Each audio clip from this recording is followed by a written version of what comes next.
senantiasa memanjatkan rasa syukur kehadirat Allah Subhanahu wa taala. Alhamdulillah pada malam hari ini kita semua dapat hadir memenuhi undangan kami dalam rangka rapat atau musyawarah antara panitia kurban bersama peserta kurban tahun ini. Alhamdulillah rabbil alamin wal aqibatu lil muttaqin asyhadu an la ilaha illallah. Tentunya masalah kurban ini banyak anggotanya, dalam satu ekor saja 7 orang. Nah, ini yang kita perlukan, di visi dan misi kita, kesamaan hati kita, keikhlasan kita, ya. Tentu nanti akan dibahas oleh panitia kita, ya. Hak dari peserta yang banyak ini, inilah yang kita samakan malam hari ini, ya. Mulai dari tenaga kerjanya, ya, bagaimana sistemnya juga, ya. Apapun tetap diminta persetujuan dan keikhlasan dari itu, ya kan? Peserta kurban itu atau pekerjanya harus untuk menerima hak daripada peserta kurban itu, dari kurban itu, ya, dari daging itu. Nah, pada malam hari ini lah jelas tentunya, ya, sama-sama kita dengar malam hari ini. Nanti juga Pak Ustaz Jikri, ya, mungkin akan disampaikan dalam hal ini, ya. Jadi ada nanti di antara peserta kita ada cerita-cerita di belakangnya. Ya, inilah maksud dan tujuan niat daripada Bapak dan Ibu, ya, peserta kurban ini, ya, diterima oleh Allah Subhanahu wa taala, ya. Ada di RT 5 dan ada di RT 6, ya, atas nama mushola, ya. Di 3 mushola itu memang tidak bersamaan di sini. Wabarakatuh. Alhamdulillah wassallallahu Allahumma sholli ala sayyidina Muhammad wa ala. Luar biasa bisa tercover kegiatan panitia korban.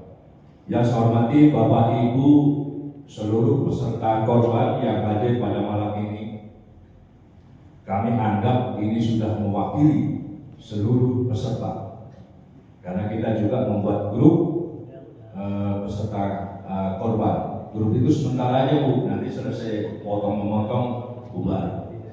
Jadi makanya kita sengaja agar informasi sampai 19 ekor.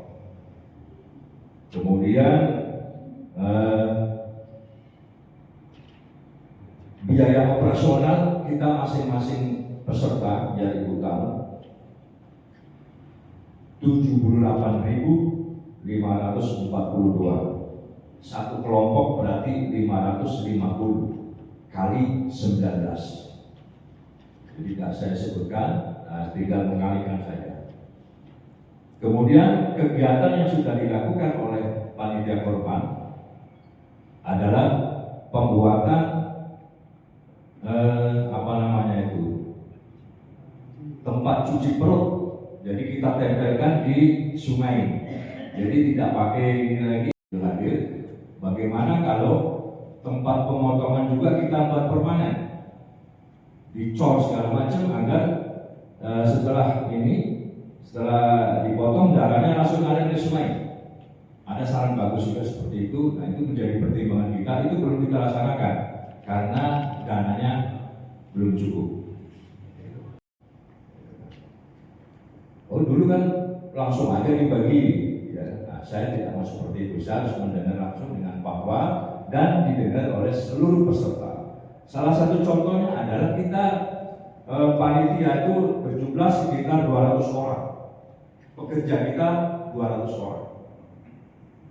Nah, orang kerja ini gimana? Apakah harus diupah, harus digaji, harus dibayar, panitia. Dan namanya juga kita bacakan kepada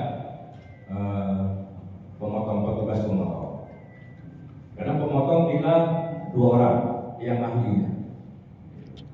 Jadi sekali lagi kami sampaikan, kami tegaskan bahwa pemotongan sapi berdasarkan kelompok. Nah, siapa yang merasa kelompok agar informasi sekecil apapun sampai kepada peserta. Tampil masjid teristimewa buat panitia yang sudah mulai berrumus-rumus mengurus keperluan beserta korban. Siapa yang punya kehidupannya lapang berlebih kemudian tidak mau berkorban, maka kata Rasulullah, jangan dekati tempat sholat kami. Dilarang oleh Rasulullah masuk ke masjid. Itu bahasa keras yang dibuat oleh Rasulullah, tapi intisarinya mendorong kita untuk berkorban dan berbagi. Nah, hari ini muncul sebuah pertanyaan. Kemarin ketua juga bercerita, ketua panitia, bagaimana hukumnya jika kulit orang yang berkorban bukan orangnya? Maksudnya dijelaskan oleh Rasulullah juga, tidak boleh ada satupun yang dijual dari yang ada dari binatang ternak itu. Oh, tapi kan untuk anak yatim itu jelas saja. Yang jelas jangan dijual. Walaupun untuk masjid, karena kebutuhan anak yatim itu ayahnya seluruh kaum muslimin. Jadi tidak boleh dijual, apa yang bisa dimanfaatkan dari peserta korban, mentang-mentang peserta, jangan atur panitia. Saya kan peserta, kepinginnya saya lebih lah. Kalau mau lebih, potong sendiri di rumah. Potong sendiri di rumah. Sebab intisarinya kita berkorban itu mestinya maunya saya berkorban nih, saya bertujuh, saya potong sendiri, saya kerjakan sendiri, saya bagikan ke orang. Itu sebenarnya. Jadi dalam pernikahan itu zaman Rasul tidak ada, ini panitia ini belakangan karena tidak terlalu merepotkan kepada peserta. Dengan orang yang bernazar, saya nazar di rumah saya, nazar kalau lulus saya pergi sekolah, terus saya potong kambing. Kambingnya saya potong, tidak mentah-mentah saya pergi. Saya masakkan dulu, saya undang orang rumah, itu yang sebaiknya. Nah, makanya dalam konsep ini juga korban, nazar, kemudian al-hadi. Al-hadi itu adalah orang yang pergi haji, kayak haji tamattu, bapak ibu yang sudah pernah haji tamattu atau haji qiran, dia membayar 350 rial Saudi. Terus dia tidak tahu apakah sudah dipotong orang atau belum, dia tidak tahu.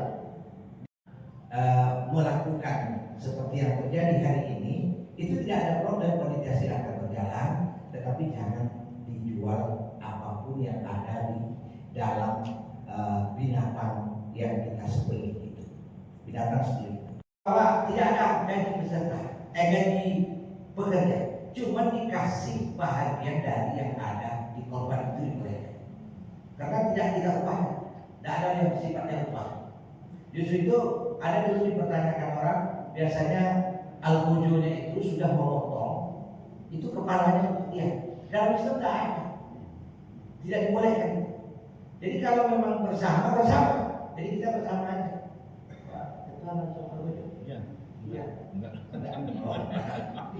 Kalau ada pisaunya di rumah. Ada pisaunya ya. Ingin rasa hidup berbagi. Mungkin kita yang punya kelebihan bisa berkorban, bisa makan daging. Tapi ada tetangga kita, keluarga kita yang bisa makan daging dikala ada korban itu. Ada yang al-bojo, ada yang membuliti, ada yang membuahkan kodok dan segala macam gitu. Kalau ada nanti yang mau meminta sama panitia. Saya Pak suka kafe yang kemaluannya itu, ada juga yang suka itu. Makanya dulu dibuat kerangka di masa zaman Rasulullah tidak lebih memakan itu 3 hari dia makan. Sekarang problemnya udah pakai peti sejuk. Tapi yang jelas kita sebagai orang yang berkorban tidak terfokus untuk berkorban itu mendapatkan daging yang banyak. Itu intisarinya. Supaya kita merasa bahwa kita punya kebersamaan. Kita beserta korban dapat jatah 2 kupon peserta dan kupon umum. Kemudian kalau kita juga panitia, tambah kupon 1 lagi, jadi 3 kupon. Selama ini kita tahu pesertanya 7, berarti komposisi daging per peserta ada 10 kilo. Kalau satu kupon tadi rata-rata 1,5 kilo, kalau kita peserta dapat 1,5, umum dapat 1,5 juga, kemudian panitia dapat juga 1,5 kilo. Lihat kondisi dari peserta. Kalau perlu dipertanyakan, Bapak Ibu ada yang mau kulit, tinggal bilang. Tapi tak bakal semuanya yang ambil itu. Yakin saya, tidak bakal sama. Sebab di kami juga kadang-kadang ada cecah itu. Kalau di tambahan dicecah langsung kulitnya dibagi. Bapak perlu kulit, waktu mau ngambil plastiknya dimasukkan kulit dalamnya. Oh enggak usah, enggak kasih. Nanti setelah itu solusi. Jadi kalau memang mau banyak dapat 4,5 kilo, sementara kita hanya sekitar 3 kiloan, kebanyakan kasih. Atau Bapak bisa juga ngambil, Bapak kasihkan kepada orang yang dekat dengan kita. Jadi lebih nyaman hati itu untuk memakai. Kita misalkan kita sedekahkan kepada yang minta. Nah, masih setengah-setengah jawabannya. Saya nggak mau nanggung sendiri. Saya juga peserta, boleh saya. Nah, sekarang Bapak Ibu boleh nggak? Alhamdulillah. Boleh itu kasih boleh. Boleh kalau ada yang minta juga kami berikan. Peserta, kami siapkan.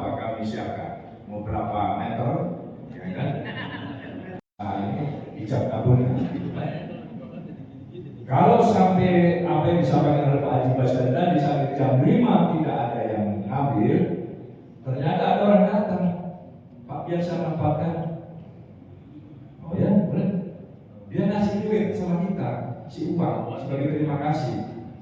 Nah kita terima. Karena bagi dia itu bisnis. Karena nggak tahu kita, nggak tanya kita jangan digali sampai sana. Kita nggak tahu kalau kita gali di sana akhirnya jadi buyar lagi. Kita terima berapapun kita nggak ini. Nah uang itu kita santunkan kepada anak yatim atau lupa itu pakai di sini. Setuju? Nah belum. Setuju Bapak Ibu? Alhamdulillah ya Pak. Pemotongan berdasarkan kelompok. Ya, nanti kita akan share terus di grup itu. Jangan sampai ada yang terlambat. Terima kasih Bapak Ibu. Alhamdulillah,